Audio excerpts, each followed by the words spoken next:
অভিযোগ উঠেছে ধানমন্ডি ৩২ নম্বরে জামায়াত নেতারা বিশেষ কর্মীদের গায়ে হাত তুলেছে, বিশেষ করে গণমাধ্যম কর্মীদের। তো কিসের কারণে? জামায়াতের নেতা বলেছে এটা একটা অনাকাঙ্ক্ষিত ঘটনা, এটা আসলে হইতে চায় নাই, কোনোভাবে হয়তো হয়ে গেছে, মিস্টেক হয়ে গেছে।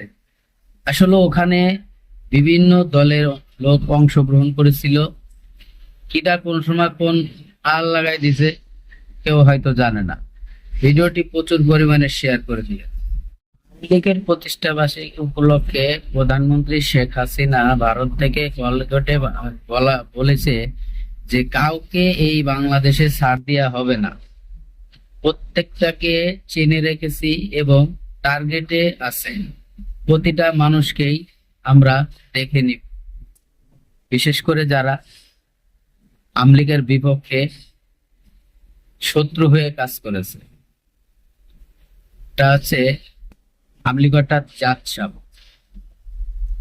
নেতাকর্মী থেমে নাই, আওয়ামী লীগের কোনো নেতাকর্মী থেমে নাই, তারা কিন্তু রাজপথে নামে গেছে, যুবলীগের মিছিলে বাধা সৃষ্টি করলেন।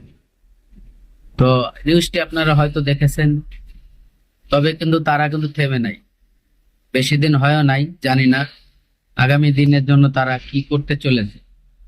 ভালো লাগলে ভিডিওটি শেয়ার করে দিয়ে। আসসালামু আলাইকুম। হাজার হাজার কবরের মধ্যে আমি এখন দাঁড়িয়ে আছি আপনাদের সাথে কিছু কথা বলার জন্য। দেখেন, প্রত্যেকটা মানুষেরই মরতে হবে, মানুষ মরণশীল।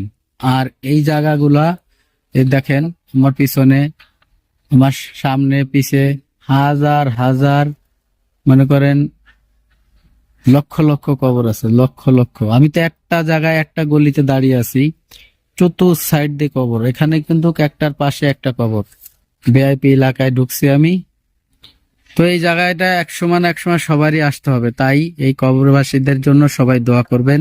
ইনশাআল্লাহ আগামী দিনের জন্য আমাদেরও প্রস্তুত থাকতে হবে। ইনশাআল্লাহ আল্লাহ কখন কারে ডাক দেয় আমরা প্রস্তুত হয়ে থাকবো। অবশ্যই মৃত্যুর সময় আল্লাহ তাআলাকে স্মরণ করতে পারি, দোয়া কালাম পড়তে পারি এবং নবী রাসূলের সুন্নত মেনে জীবন পরিচালনা করতে পারি। ইনশাআল্লাহ সবাই ভালো থাকবেন।